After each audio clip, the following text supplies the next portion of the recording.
Tesham Satam Tam Bajanti Pitipova.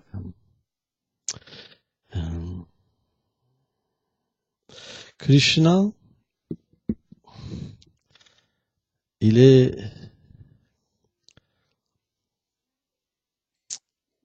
le Seigneur suprême, puisque le nom même de Krishna, ça veut dire celui qui a toutes les opulences et qui peut attirer tous les êtres vivants. À moins qu'une personne puisse attirer tous les êtres, elle peut pas être Dieu. Parce que c'est le principe même. Parce que la qualité la plus prédominante dans le Seigneur, c'est Shreya, la beauté.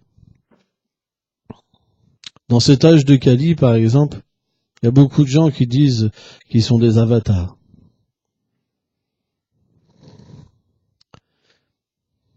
Mais le Srimad Bhagavatam m'explique que quand le Seigneur était présent, quand les gens le voyaient une seule fois, alors ils ne pouvaient plus rien voir. Ils voyaient simplement son image dans toute chose.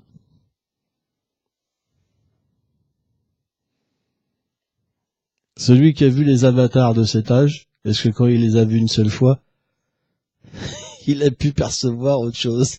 Bien sûr que oui. Parce que c'est des tricheurs. En fait, ils font des austérités, ils ont des pouvoirs mystiques, ils marchent sur l'eau, ils soignent les gens, ils peuvent apparaître à différents endroits, et ils sont adorés comme Dieu. C'est pour ça que le yoga, ça peut nous égarer de la voie de la vérité.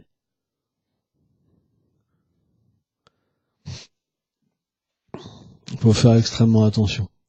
En Inde, ça pullule de personnes comme ça, C'est comme les cafards. Ça. Mais il y aura toujours des gens comme ça. Pourquoi? Parce que les gens veulent être Dieu. Ils veulent être grands, ils veulent pas être petits. Donc, soit vous avez deux choix. La voie matérielle, où vous devenez un dictateur, où vous avez un pouvoir, un patron, ou alors la spiritualité. Vous approchez un gourou bogus, et il vous dira, vous êtes Dieu, et par ces pratiques, vous pourrez obtenir des pouvoirs. Mais le Bhagavatam m'explique que même les matérialistes, même les incroyants peuvent obtenir ces pouvoirs siddhis. C'est juste quelque chose qui se manifeste quand on purifie les airs intérieurement, on débloque les chakras, alors des pouvoirs surnaturels viennent. N'importe qui peut faire ça. Même un athée. Est-ce que c'est notre but? Est-ce qu'on peut voir la beauté avec ça? Non. C'est juste qu'on peut obtenir un pouvoir matériel plus petit ou plus grand. Par exemple, un matérialiste, il va créer un avion. Et un yogi matérialiste, il va s'élever dans les airs. Vous comprenez? C'est la même chose, sauf que c'est des véhicules différents. Et sauf que bien sûr, quand vous voyez quelqu'un léviter dans les airs, c'est quand même plus impressionnant qu'avec un avion. Mais pourtant, si vous regardez, je suis sûr que si au Moyen-Âge, on avait pu transporter un avion, les gens ils auraient été vraiment surpris. Vous comprenez? Parce que ce qu'on ne peut pas voir, vous imaginez quand on le voit, ça nous donne un émerveillement. Vous comprenez? Par exemple, si on voit un homme très beau, nos sens sont attirés. Ça crée un émerveillement. Que dire si en plus, il est poète? Qu'il sent bon? Parce que après, c'est pas toujours évident, vous savez, la bouche. Même des fois, il y a un aspect qui est sympa, et puis quand on vous parle, waouh. Donc, faut filtrer l'haleine par l'aspect sympa. Pour continuer à être attiré. C'est une réalité. Hein? Voilà. Donc, on va dire qu'ils sentent en plus bon. Hein? Qu'ils soient puissants, riches, etc. Donc, Si vous rencontrez quelqu'un comme ça dans ce monde, vous devenez fasciné. Et naturellement, vous tombez amoureux. Et quand vous observez la personne, vous dites « Ah, il est tellement génial ». Vous pouvez l'écouter 1 heure, 2 heures, 3 heures. Vous pouvez sentir son corps. Toucher son corps est doux. Comme ça. Quel délice. Mais ça, c'est une toute petite âme. Imaginez cette personne suprême, c'est pas possible d'imaginer, qui est illimitée. De pouvoir même décrire une petite partie, 1 millimètre de son corps. Impossible. Parce que même l'éternité, ça suffirait pas pour décrire 1 millimètre du corps de Krishna. Donc, qu'est-ce que c'est le chemin de la bhakti? C'est nous sortir de l'ignorance, de cette fascination matérielle, de ces tout petites choses matérielles, comme le mucus dans la gorge, de ces tout petites choses matérielles qui nous procurent un tout petit bienfait. Parce qu'on est fait pour aimer, on est fait pour être heureux. Mais coupé de la source de l'amour, on ne peut pas comprendre notre nature. On est perdu. C'est pour ça qu'on dit qu'on est dans un océan. Un océan, parce que c'est la souffrance, on est perdu. On essaye d'être heureux avec des gens imparfaits. C'est impossible. Les gens dans ce monde sont égarés. Ils comprennent rien de l'amour. Rien. Rien. Parce que l'amour peut pas exister sans la source de l'amour. Parce que quand la source de l'amour est là, juste 1 petit millimètre de son corps, ça vous donne une inspiration pour l'éternité et toujours plus grande. Imaginez que cette personne vous apparaisse. C'est pas possible d'imaginer. Parce que les sentiments qui vous viendraient à ce moment-là, vous quitterez votre corps. Juste comme ça. Impossible. On pourrait pas supporter. Même un pur souvenir, on pourrait pas supporter. Parce qu'il faut que la nature de l'âme, elle se manifeste pour le supporter. Parce que le corps spirituel peut comprendre la nature de Dieu. Un tout petit peu. C'est pour ça que la nature du service de dévotion, c'est de nous permettre de purifier notre existence pour se souvenir de ce lien avec Dieu. Pourquoi on chante les sadhus? Parce que si on désire véritablement et si on comprend par l'association des sadhus, qu'est-ce que c'est un sadhu? C'est quelqu'un qui peut expérimenter ce contact avec Dieu. Il peut comprendre sa nature éternelle. Il peut décrire le royaume du Seigneur suprême, ses échanges, la nature du cœur du Seigneur suprême, la nature de son propre corps, la nature de la demeure du Seigneur suprême. Et naturellement, ce souvenir qu'il y a en lui, quand il en parle, ça ouvre votre souvenir de votre réalité. C'est pour ça que quelqu'un qui n'a pas de goût pour écouter, il ne pourra jamais se souvenir. C'est la base. Plus vous avez du goût pour écouter, et plus vous pouvez comprendre à quel point vous pouvez avoir un souvenir. Plus vous dormez, quand les sadhus parlent, et plus votre souvenir est insignifiant. C'est pour ça que dans une même assemblée, on peut rencontrer des gens, quand ils écoutent les sadhus, qui goûtent un nectar qui est incommensurable, qui entre dans leurs oreilles, qui éclate leur cœur, et qui liquéfie leur cœur complètement. Ils se perdent complètement. Au point que ils sont transportés dans un monde supérieur. Et vous en avez, quand ils écoutent, ils dorment. Ils ronflent. Des fois, ça arrive. Hein. S'il vous plaît, faut pas faire un peu moins de bruit.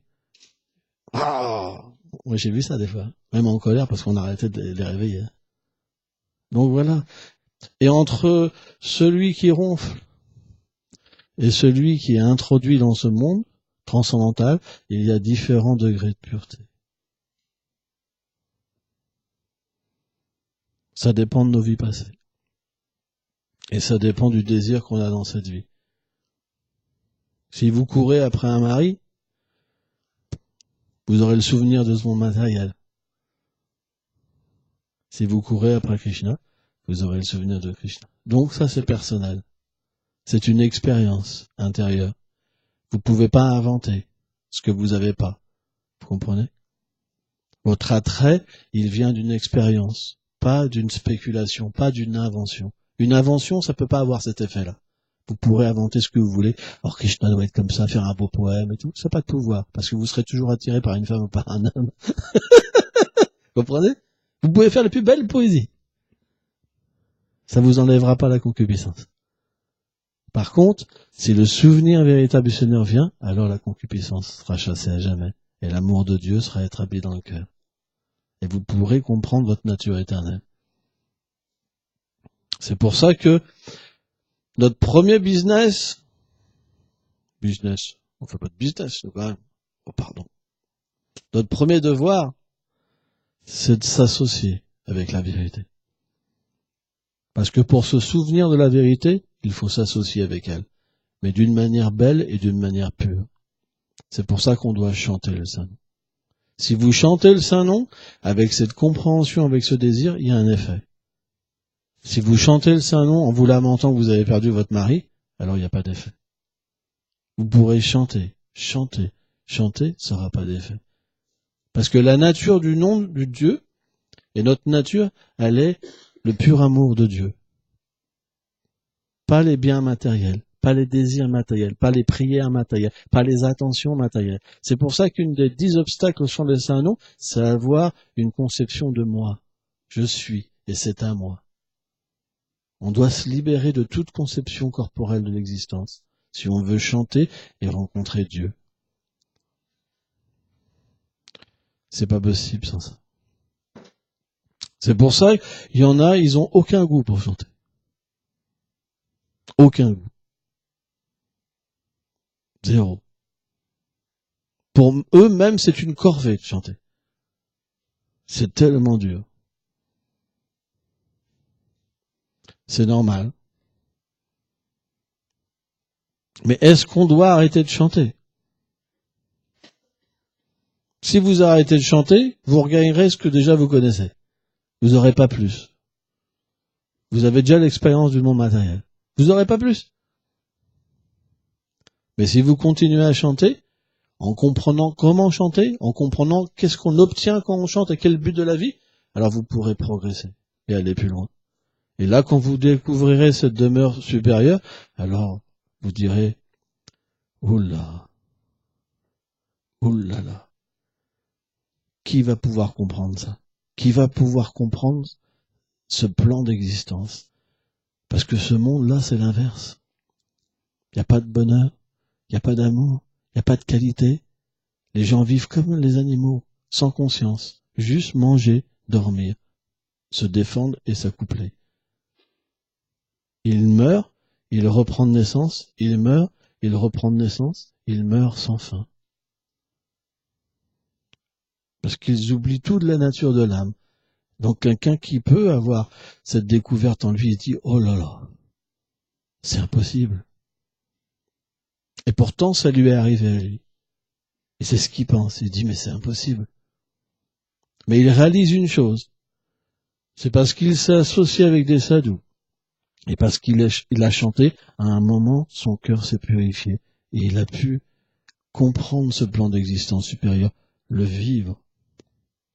Et là, naturellement, sa réalisation, c'est que tout le monde peut aussi.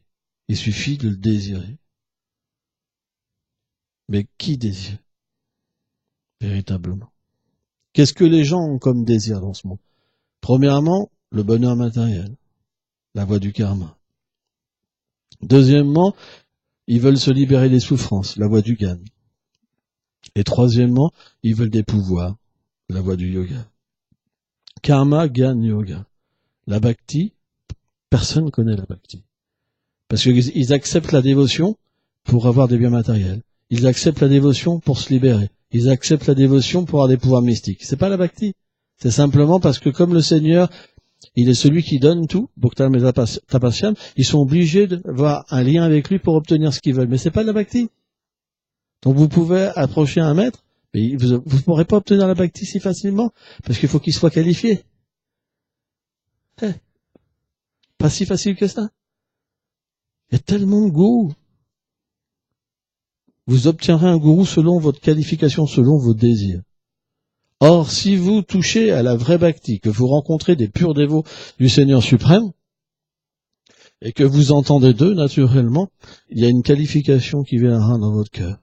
Et cette qualification, même fait inconsciemment, elle vous amènera à rencontrer un vrai maître spirituel. Un maître spirituel, il enseigne qu'une chose, c'est le lien éternel qui nous unit à Dieu. Mais pas un lien impersonnel. Pas le lien avec l'âme suprême dans ce monde matériel, qui est partout présent dans chaque chose, mais le lien qui nous unit dans sa demeure transcendantale, parce qu'il voit ce Seigneur suprême, il voit cette demeure. C'est pour ça, l'activité la plus importante, c'est la bonne association. Un jour, cette association portera les fruits. C'est juste question de temps. Pour l'instant, on est préoccupé par notre vie matérielle, elle a plus d'importance. Parce que c'est la seule chose qu'on voit. Si mon enfant a quelque chose, j'oublie tout. Fini. Tout passe en second plan. Si mon mari me quitte, j'y crois plus. Vous comprenez? Mais, pourtant, l'âme, qui est recouverte en ce moment par un corps subtil et un corps grossier, donc différentes couches, elle est notre vérité. Quand le corps disparaît, l'âme, elle reste. Et pourtant, on est complètement accaparé au corps, aux enfants, à la fortune, au compte en banque, au travail, aux amis. Mais quel le lien qu'on a avec l'âme? C'est quelque chose d'inconcevable. Devi Yasha Guna Mahi, Krishna dit, c'est quelque chose d'inconcevable. Cette énergie matérielle, parce qu'on veut être indépendant, donc Krishna nous donne le moyen de l'oublier. Mais en même temps, il nous donne le moyen aussi de se rappeler de lui. Donc, à un moment ou à un autre, à force de venir, à force d'écouter, on verra notre vie matérielle commencer à décroître. L'importance de notre vie matérielle à décroître, et on va comprendre que finalement, on s'est fabriqué une prison, avec des attachements très puissants. Très puissants. On ne peut pas se libérer, et qui nous apporte la souffrance. Personne ne peut dire que l'attachement n'apporte pas de la souffrance. Je suis désolé. Sauf un idiot. Tout le monde sait que l'attachement est la source de la souffrance. Et que le détachement apporte le bonheur. Toutes les philosophies sont d'accord sur ce point-là. Que ce soit les bouddhistes, les mayavadis, les brahmavadis, tout le monde. Donc, au fur et à mesure qu'on progresse, au fur et à mesure, on observe cette chose-là. Mais quelle est la différence? Un impersonnaliste, parce qu'il connaît pas le Seigneur, lui, il va tout rejeter. Il va prendre ses maisons à la poubelle, ses enfants à la poubelle, son mari à la poubelle, ses amis à la poubelle, ses sentiments à la poubelle, tout à la poubelle, neti, il se retire. Poum. C'est bête. Mais qu'est-ce que voit un bhakta? Le bhakta, il se dit, tout est l'énergie du Seigneur suprême. Tout appartient au Seigneur suprême. Et il engage les choses pour son plaisir. C'est ça la différence. C'est pour ça que dans toutes les situations, on peut obtenir le bien suprême. C'est ça la supériorité de la bhakti. La preuve, c'est qu'Arjuna, dans la Bhagavad Gita, sur un champ de bataille, il a obtenu le bien suprême. Qui peut obtenir le bien suprême en tirant des flèches? Expliquez-moi. Déjà, en faisant du bien, c'est difficile, mais en tirant des flèches, c'est balèze quand même. Vous vous rendez compte? C'est pour ça que Krishna l'a mis sur un champ de bataille, pour nous faire voir, dans la pire situation, il a obtenu le bien suprême. Vous vous rendez compte? C'est ça la puissance de la Gita. C'est pour ça qu'elle est sur un champ de bataille. Parce que ça aurait été dans la forêt, ça aurait pas été aussi convaincant. Parce qu'il aurait fallu se retirer dans la forêt. Mais là, c'est la bataille. C'est le champ de bataille, là. Faut aller travailler. Faut avoir des gens qui nous aiment pas. Faut avoir des gens qui nous critiquent. Faut avoir des enfants qui crient. Maman, Ouais, j'en ai marre. Non, faut contrôle, Arjuna, et c'est parti, on peut progresser. Vous comprenez? C'est pour ça que la Bhagavad Gita, c'est comme une base pour nous permettre de pouvoir méditer sur un monde supérieur. C'est juste la base de la Bhakti, la Bhagavad Gita. Le Seigneur, il a tout décrit ce monde, toutes les voies, il a dit, laisse tomber Arjuna, tout ça, ça vaut rien. Mon esprit à moi, il est ailleurs. Ça se finit juste comme ça. Ça va pas plus loin, quelque part. C'est pour ça. Il est revenu au Krishna en tant que Chaitanya Mahaprabhu. Et dans cette forme-là, il a véritablement mis en place l'attitude parfaite et la miséricorde pour obtenir ce gain suprême. C'est pour ça qu'on doit adorer Mahaprabhu. On doit avoir foi en Mahaprabhu, Chaitanya Mahaprabhu, parce qu'il est ce propre Krishna qui revient. Il n'est pas un faux avatar, parce qu'il est décrit même dans l'Atharva Veda. Il y a au moins, je sais plus combien, 20 versets, un truc comme ça, dans l'Atharva Veda. Il y a plein de citations. Un avatar, Srila Vishvacharya Thakur explique qu'il est décrit. Parce que c'est ça, il est annoncé. Sans ça, c'est pas un avatar. C'est comme ça qu'on vérifie si quelqu'un a un avatar ou pas.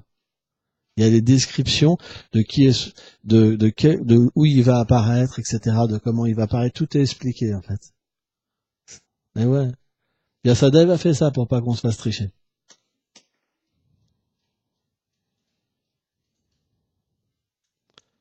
C'est pour ça, on doit avoir une certaine discrimination avant de donner notre cœur. Parce que parfois, on peut être surpris par les agissements, en fait, de certains avatars.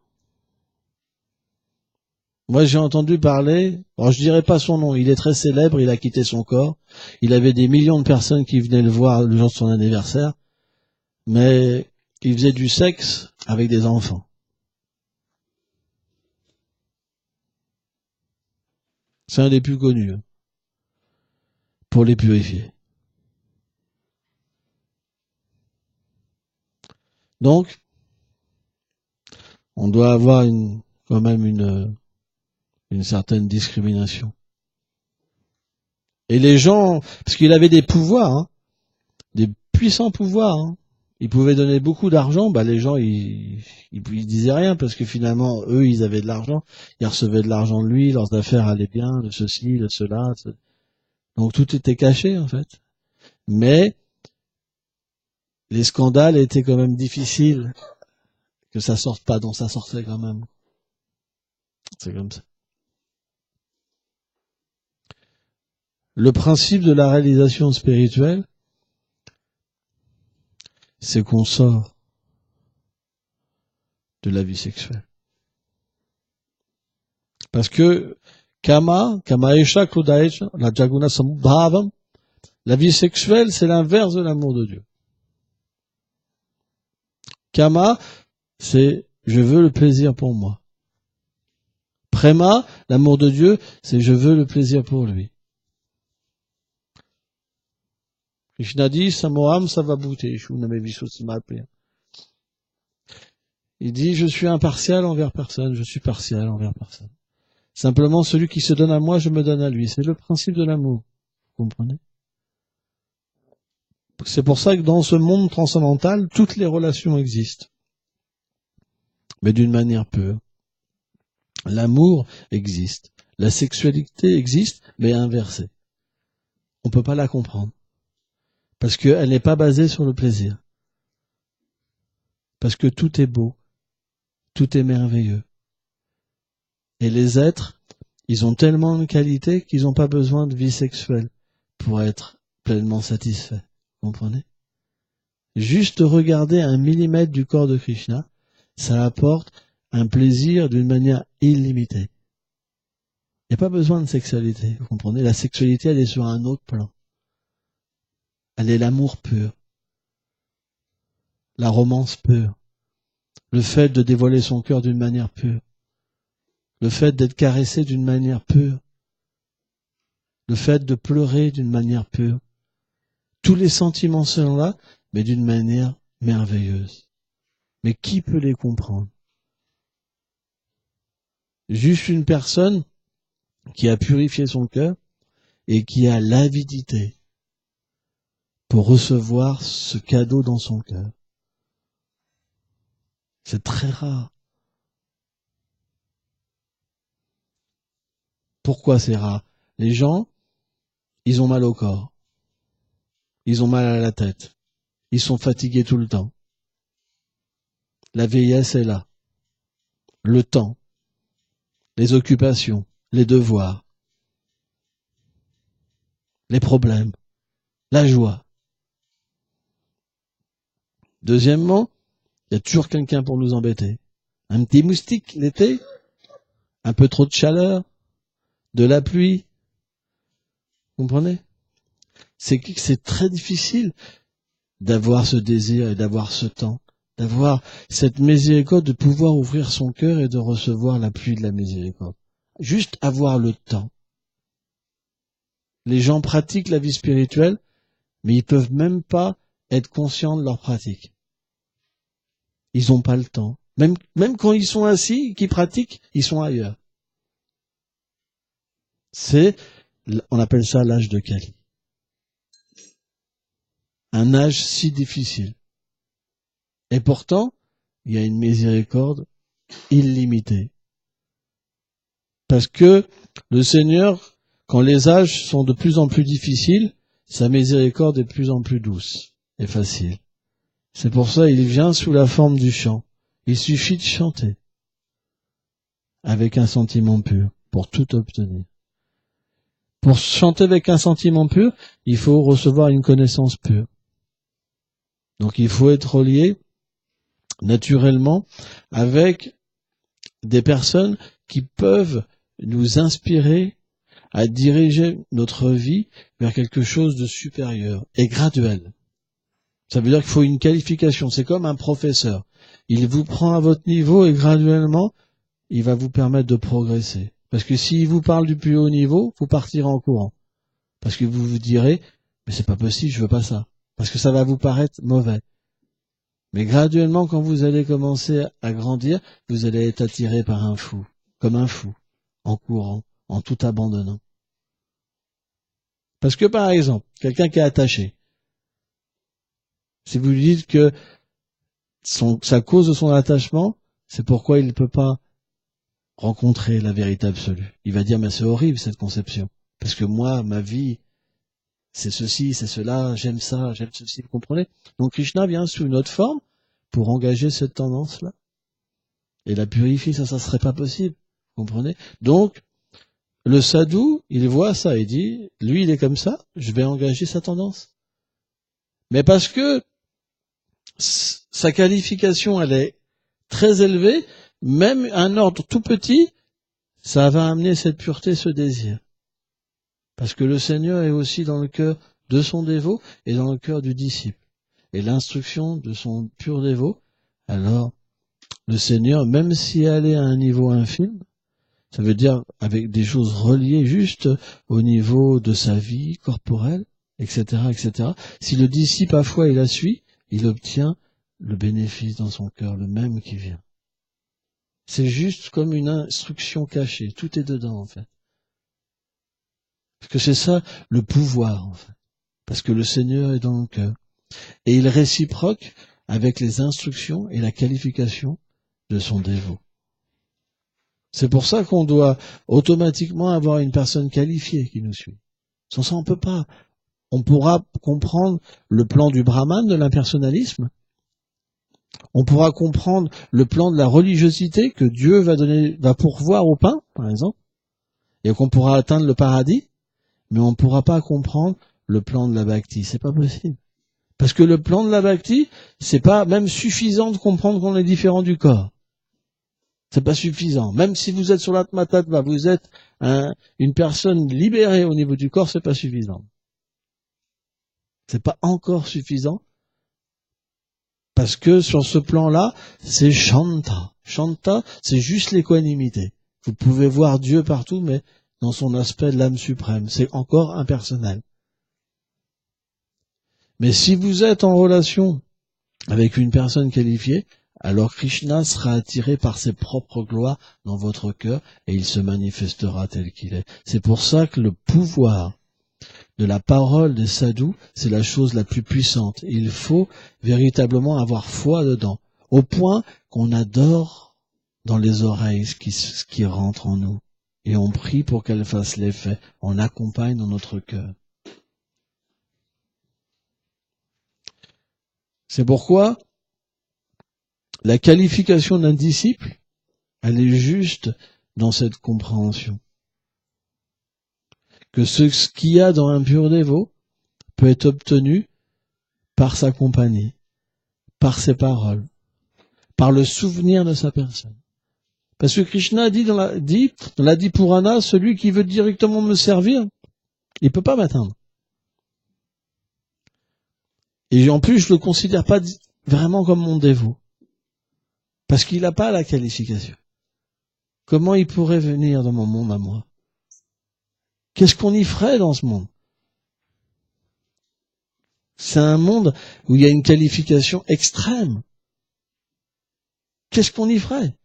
Mais par contre, le Seigneur il dit, celui qui est le dévot, du dévot, de mon dévot, celui-là je l'accepte et je lui donne la qualification. Il peut obtenir cette qualification pour comprendre sa position, devenir mon associé. C'est quelque chose de mystique. Alors ça, on y croit ou on n'y croit pas selon nos vies passées. Mais on en parle. Parce que celui qui a la qualification, alors il pourra progresser. Celui qui ne l'a pas, ça fera pas d'effet. Ça fera un effet dans sa vie prochaine. Ou encore dans sa vie prochaine. Baunam Jamamonte. Parce que le Seigneur nous laisse libres aussi. Il y a la liberté extrême.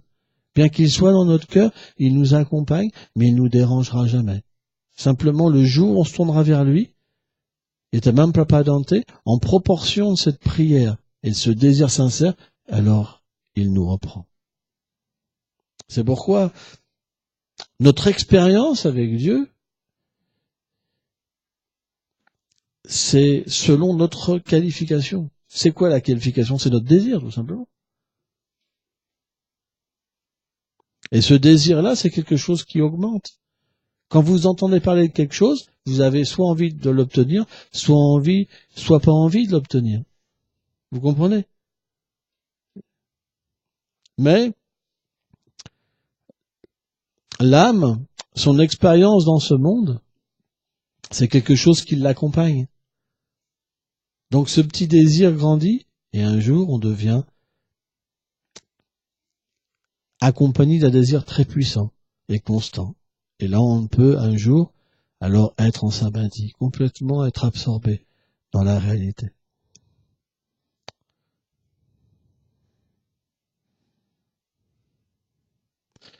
Mais, bien que ça paraisse quelque chose de parfois impossible, comme on dit le dictionnaire français, impossible n'est pas français, c'est ça, en tout cas. Eh ben, rien n'est impossible pour le Seigneur suprême. Parce qu'il peut prendre l'être le plus bas et l'amener à la plus haute perfection. Parce que pour lui, c'est rien du tout. C'est comme quelqu'un de très riche, extrêmement riche, qui verrait un clochard, par exemple, excusez-moi, quelqu'un de nécessiteux, et qui lui donnerait, on va dire, allez, je te donne 1 milliard. Ben, d'un seul coup, c'est fini. Il est riche. Juste comme ça. En un instant. Tiens, voilà 1 milliard. Vous comprenez? Pour le Seigneur suprême, nous donner la qualification, c'est pas grand chose. Mais il faut qu'on le désire. De la même manière, l'homme à qui on donne l'argent, il peut très bien être fou et se dire, non, j'en veux pas. Je préfère rester dans mon caca, sentir mauvais et boire de l'alcool, par exemple. C'est son choix. Mais il peut aussi prendre l'argent et puis commencer une autre vie. Eh ben, c'est de la même manière, on peut prendre conscience que notre vie n'a pas vraiment de but, pas de haut but, et démarrer une nouvelle vie. Et là, à ce moment-là, alors l'aide divine viendra. C'est logique. Ceux qui ont essayé, ils ont reçu. C'est pour ça que c'est juste une expérience, quoi. Tous ceux qui ont essayé sincèrement, ils ont reçu. Ceux qui n'ont pas essayé sincèrement, ils n'ont pas reçu. Mais quand on dit sincèrement, il faut pas se tromper. Moi, j'ai rencontré des gens qui se disent, bon, je vais essayer, si ça marche pas, je vais garder ma maison, mon compte en banque en cas où. C'est pas comme ça qu'on va vers le Seigneur. On va vers le Seigneur, on s'abandonne. Et l'expérience vient. Mais si vous faites semblant de vous abandonner et que derrière, il y a tout le pactole qui vous attend en cas où, lui, il voit ça. Il viendra pas. Vous comprenez? C'est normal. L'expérience, elle vient de la sincérité. Ça veut dire que c'est pas qu'on va tout jeter à la poubelle, mais on va tout engager pour lui. On va tout utiliser pour son plaisir. Vous comprenez? C'est à lui. Comme disait Jésus, rendez à Dieu ce qui est à Dieu, parce que tout émane de lui, tout est à lui. Rien n'est à César. Rien. Tout est à lui. Donc quand on comprend que tout est à lui et qu'on lui redonne tout, qu'on prend rien pour nous, l'expérience commence. C'est tellement simple. Et une fois que l'expérience est là, on peut plus revenir en arrière, c'est fini. Parce que vous êtes sorti de l'ignorance. C'est fini. Vous pourrez plus jamais quitter la vérité. C'est parti. Et après, vous voudrez simplement mettre un pied devant l'autre. Alors ça peut prendre du temps. Parce que l'expérience, ça veut dire voir Dieu. Ça peut prendre du temps. Mais le jour où on sera sincère, l'expérience sera là. Et automatiquement, on pourra plus revenir dans une vie où il n'y a pas cette expérience-là, vous comprenez? Parce qu'il n'y aura plus de substance dans notre vie. Parce que Krishna aura volé nos yeux. Krishna aura volé notre faculté d'entendre, de toucher, de goûter. Et on ne pourra plus prendre plaisir dans ce monde parce qu'il n'a pas de substance. Parce qu'il est limité et temporaire. C'est pour ça que celui qui prend ce chemin-là, une fois qu'il atteint la réalisation spirituelle, il ne peut plus tomber en ce monde. C'est pas possible. Parce que même s'il décidait d'y goûter, il trouverait pas de goût. Vous comprenez? C'est ça la différence. Ok. Roll Payment Day.